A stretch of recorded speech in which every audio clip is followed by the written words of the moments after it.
Hi there, RV and camper owners. Today we're going to be taking a look at and showing you how to install MaxxFan's Deluxe RV roof vent fan with thermostat.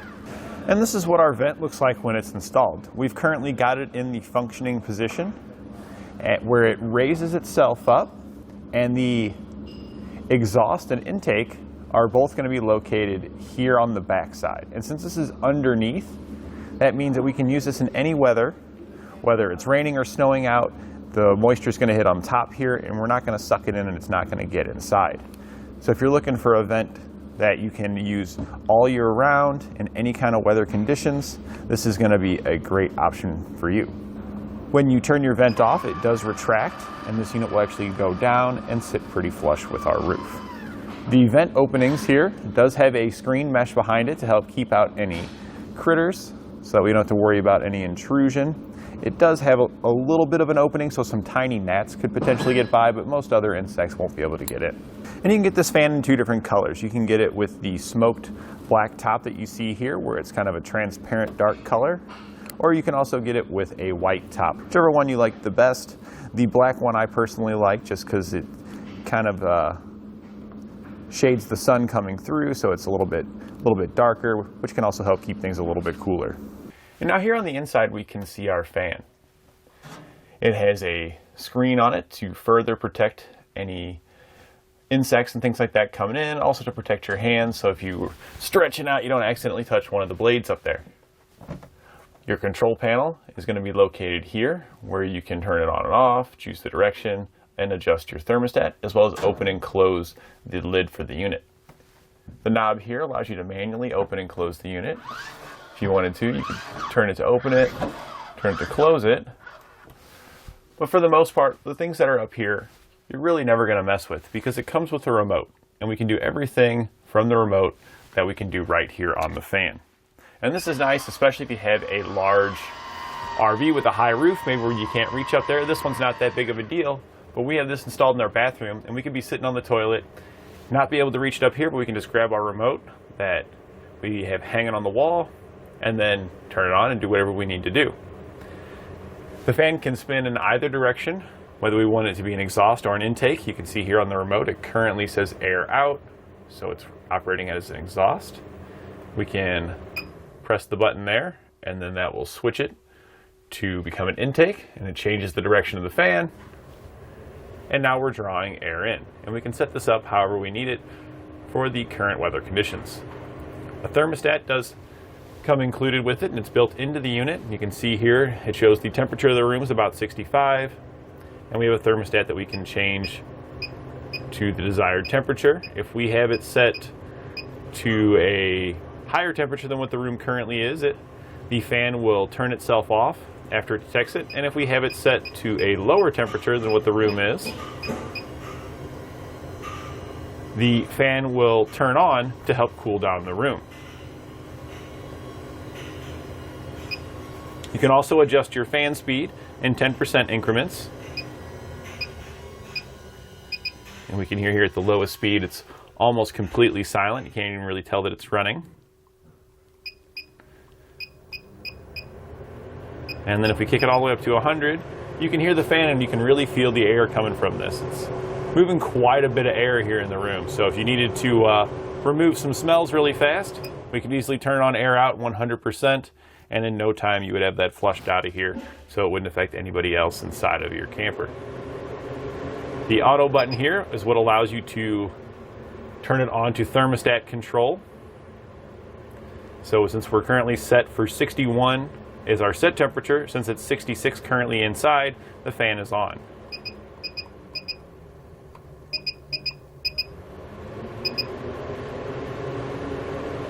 And if we go up, it changes the direction of the fan to get it to where we need it to be. The closer we are to the set temperature, the slower the fan operates, and it will eventually turn off if the system decides that it's got ample cooling the way it is. And when you turn it off, the whole unit will shut up, closing the lid and turning off the fan. Now, just because the lid's closed doesn't mean you can't operate the fan. You can still run your fan. We can go ahead and turn our fan back on. We're going to close the lid, keep it closed, And now it's going to operate just like a ceiling fan would in your home. You can still change the direction. We're just not taking in air or exhausting any air. We're just recirculating the air in the camper. And since we can spin it in either direction, we can do just like we do at home. In the cold winter months, we can push that hot air down, and then in the hotter summer months, we can draw that cooler air up to help get it circulated and get that temperature dispersed and at the proper setting that we want it to be for the whole camper.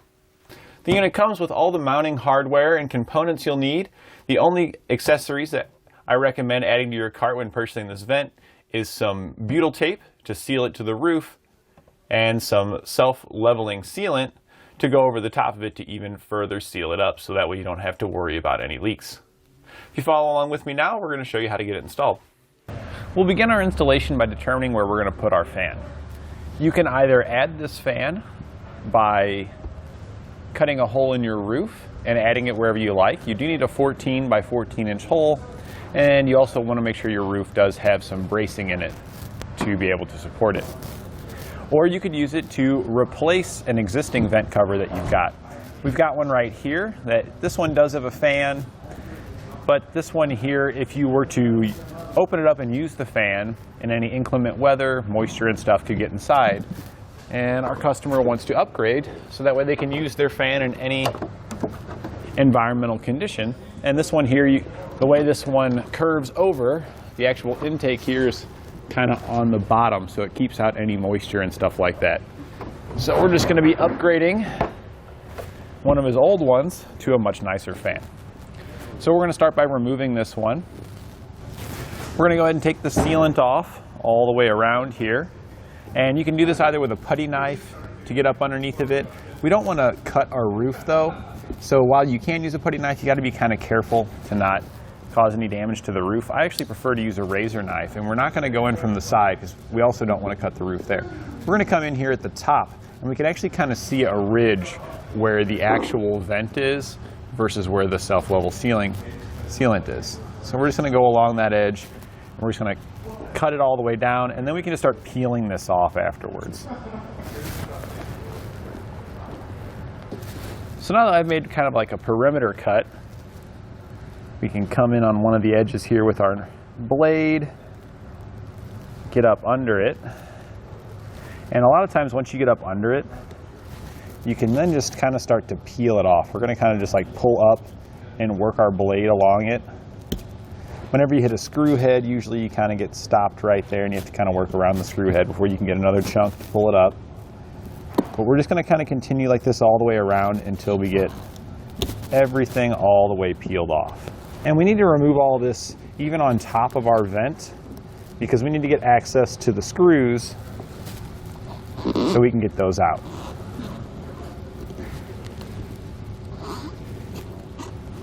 Now that we've got all of the sealant peeled off the top, we can start removing our bolts.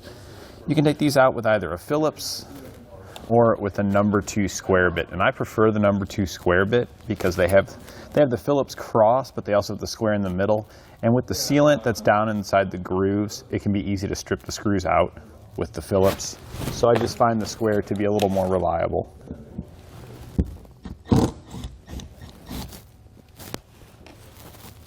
And now we'll just remove them all the way around.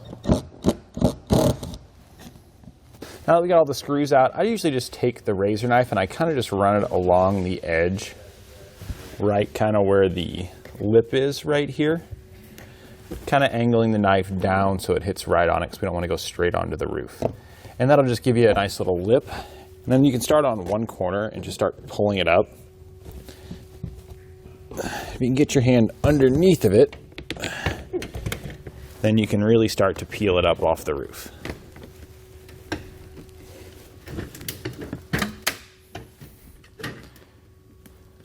So we're just going to get it broke free all the way around first. And then we're just going to gently flip it over because we're going to have some wires on here. And here we have our wires. They're just quick spliced on. So we can actually just remove them from the quick splice. Then we can just reuse these quick splices. So to remove them, you're going to open it up. And then once you've got that open, just kind of spread it apart. You can do it with a flat-bladed screwdriver, but in most cases you can just do it with your hands. Just kind of spread it apart there. And then the wire that we want out of there we'll just pull out. And it's okay if you just take the whole thing off like that. Slide the wire off. And then we can go ahead and put this back in our quick splice,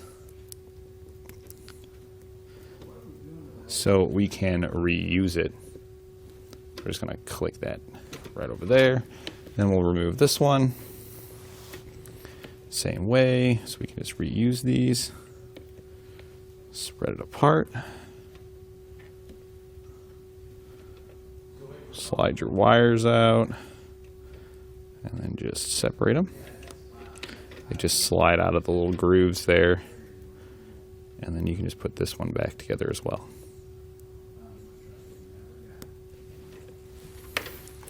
So we're just going to set these wires down in here for now. You also do want to make a note too. We had yellow to black and white to white, so that way you know black is typically power, white's typically ground. Now that we've got this guy out of the way, we're going to go ahead and just clean up the rest of the goo around here. Just pulling it up. So now that we've got the majority of our sealant and butyl tape peeled up, we can start preparing our new one. Some of the butyl tape that was on there underneath is just not going to want to come off. It gets so sticky and it gets down in those little grooves. You'll be here for quite a while. You don't need to get 100% of it because we're going to be putting a new layer of butyl tape on. If you just get the bulk off, you got a couple pieces left. The butyl tape stays tacky for a very, very long time, so it'll integrate right in with the new tape. You can get butyl tape here at eTrailer, and we're going to be using this to cover the entire perimeter, making sure that we cover up all the screw holes. So we're just going to rip it to length, and then we're just going to lay it down onto our panel.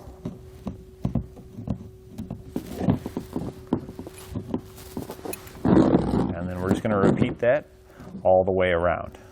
So now that we've got it fully coated in butyl tape all the way around, we can go ahead and set it in place. And we want to make sure that the tabs here, you've got 2 on each side, are on the sides. We don't want them facing forward and backward because that would put our unit sideways, so it needs to be like this. So we're just going to line it up and set it down in here. And once we've got it pretty well even, front to back, side to side, we can run our screws down. And we're just checking kind of with the old inner cover here to make it look like we're kind of even with the same gap all the way around.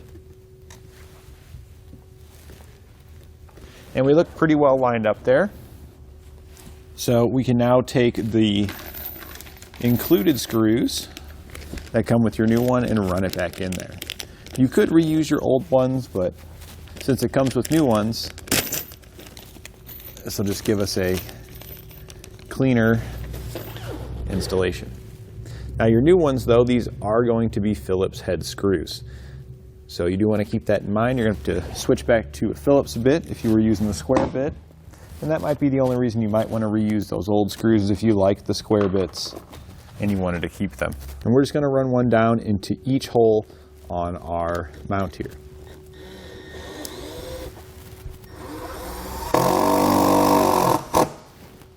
Now if you're having trouble getting these screwed down with the factory hardware, I've had a couple of the screw heads already break off on me and then I've had to extract them. It's been a little bit annoying with that. Then I would recommend just reusing your old bolts. I've been using these after a couple of these broke and none of the old bolts have broken, just the new ones. Now that we got the top screwed down, we are going to be setting the unit on top and securing it soon, but we need to hook the wires up. So we can reuse the quick splices that we had on here. We saved them just in case we were going to reuse them. But I think instead we're going to use the Spade terminals that come included with our kit. So for our yellow wire, we can just pull this off of here, and we'll just grab our yellow wire. And this is our hot wire. So we're going to go ahead and strip it back.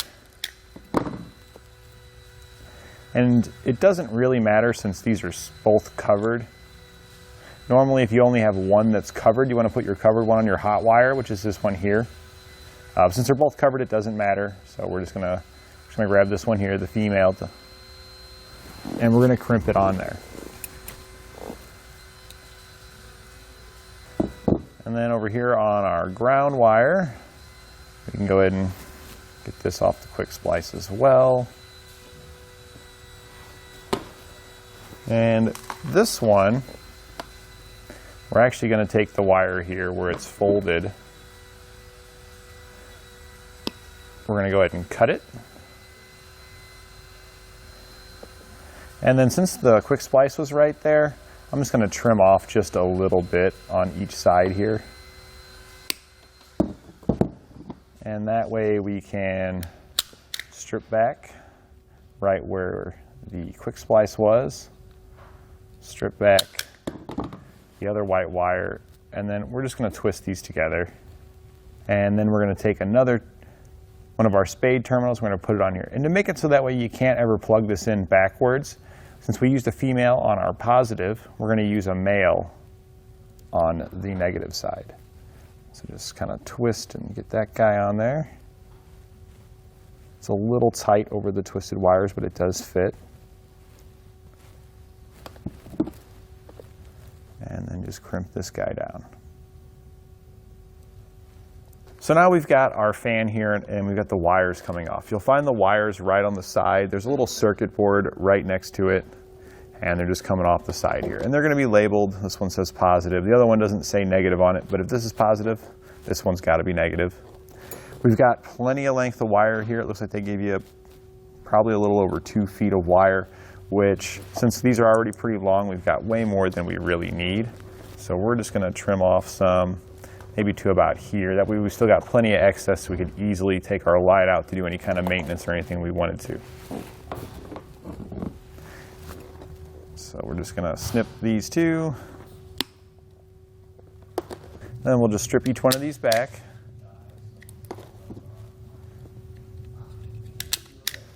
And now we're just going to crimp on the appropriate Spade terminal that's going to match up with the other end. So we put a female on our hot wire on the motorhome side.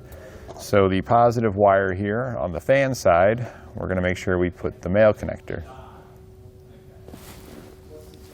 And we'll just crimp this one down.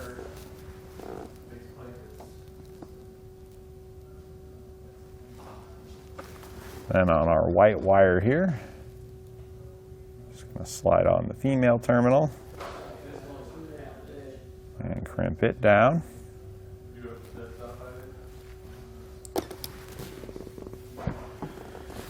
And now it's just as simple as plugging them together here.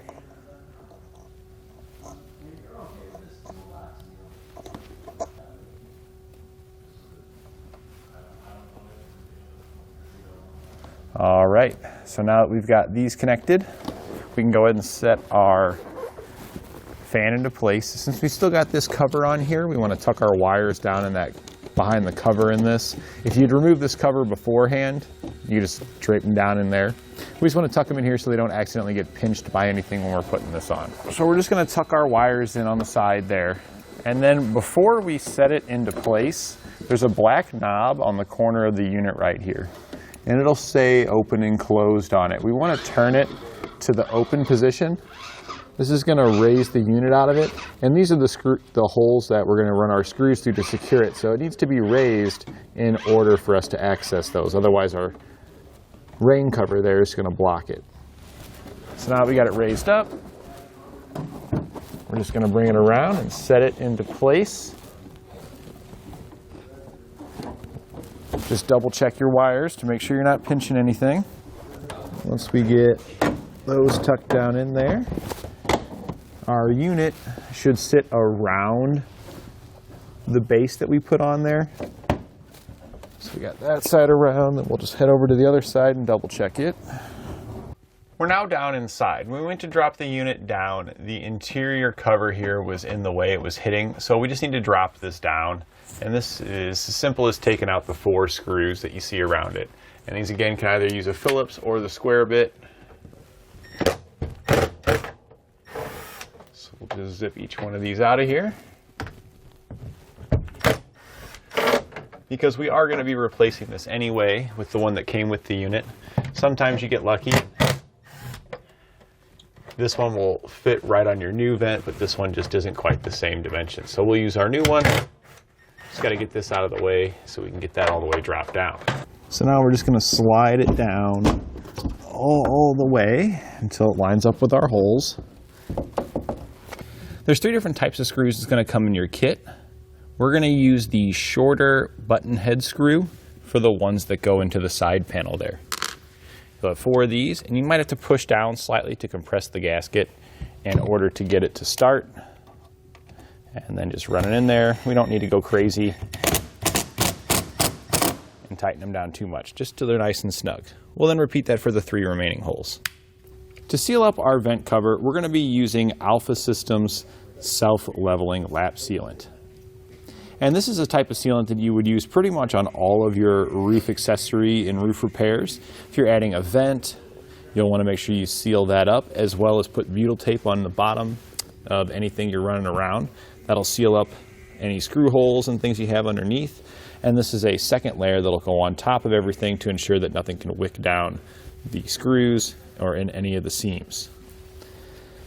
We're using it on our vent here, and what we also got done using it previously when we just put these solar panels on over here, and you can see the self-leveling sealant that was applied yesterday has dried today and leveled out. When you receive your sealant, you want to make sure you have a caulk gun. We have caulk guns here at eTrailer. If you need one, you can go ahead and add that to your cart. Once you've got it in your gun here, you do want to take a screwdriver or something and poke down the end after you cut the tip off. That'll just pop the seal, so that way we can squeeze it to get it out. If you don't pop the seal, more often than not, that when you start to use the gun, the piston, when it goes in here, it causes it to burst here at the back, and then you get it all over yourself. So now that we've got it ready to go, we're going to put a generous layer of this sealant all the way around the vent. And this one tube here is a 10-ounce tube. We've already used part of it putting on our solar panels, so there's a good chance we're going to need a second tube in order to get this all the way filled up, because we do want to be very generous with this, because we don't want any leaks in our system. And now I'm just going to put a nice generous coating over the whole thing. It's going to level itself out, so it's going to look nice when we're done. And this is going to completely seal the unit right onto the roof. So now that we've got it fully sealed up all the way around, everything's secured up here, we've got our wires connected. All that's left for us to do now is to just go down on the inside and put up the appearance panel that's going to cover up all the outer rim. We removed the previous one already, so we can just put the other one right up. So now we're back inside of our bathroom where we had removed that cover down. We're just going to take our wires and we're just going to poke them off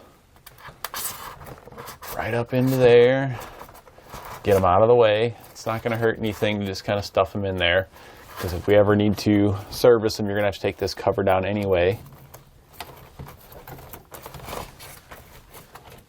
So now that we got those tucked out of the way, we can take our new cover, and it's just going to slide right up around our vent that we installed. And then we can run our screws right up into the panel. And then now we're going to use the tapered flathead screws that have a white head on them. That way they match up nicely with the finish here. We're just going to hold it up and then start our screws right into the roof.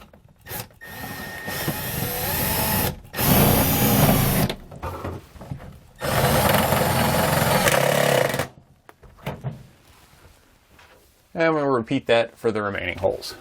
So now that we've got everything installed, all that's left is to test everything out. In this particular bathroom, our customer has a switch that you have to turn on for his fan here. So we went ahead and turned that on to energize up this circuit. And then you can either press the buttons directly here on the unit to operate it, or you could use the included remote. You do have to install the batteries into the back. There's just a couple of AAA batteries that it does come included with. So we just put those in there real quick, and then once we got our batteries installed, the remote lights up. And then let's go ahead and just hit the on button on the remote here, and let's see what happens. And our unit came right on. It opens the vent for us automatically, and it has turned the fan on. It has some adjustments here, so you can adjust the speed of the fan. Currently we're at 50%. We can hear it ramp up when we go up, and we can hear it slow down when we go down. So now that everything's working properly, we're ready to enjoy a new outing in our camper with our new fan, keeping us cool, or recirculating the air in case we got any bad smells here in the bathroom. Your remote does also come with an optional wall mount, so if you wanted to set it up anywhere where you normally use your fan, ours is in the bathroom right here, so maybe you want to put it down next to the throne, and you can have it easily get it and turn it on and off as you need to. Our customer has decided that he wanted his fan remote mounted in the connector just underneath his paper towel rack here next to the toilet. I'm sure this is so he could easily access it whenever he's here in the bathroom using it. He could easily reach it. So we're just going to go ahead and mount it up. You'll get 2 screws that come included with it, and we're just going to run it right into the paneling. It doesn't need to be very strong to hold this on here because it's just for the remote, so there's no plastic expanders or anything like that that you'll need to put on with it. So we're just going to run the screw through the hole there.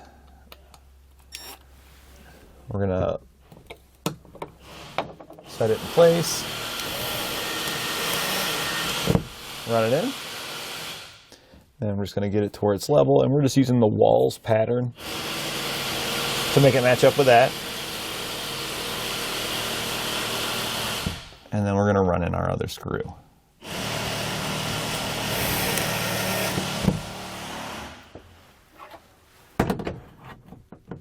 And that completes our look at MaxxFan's RV roof vent, fan, and thermostat.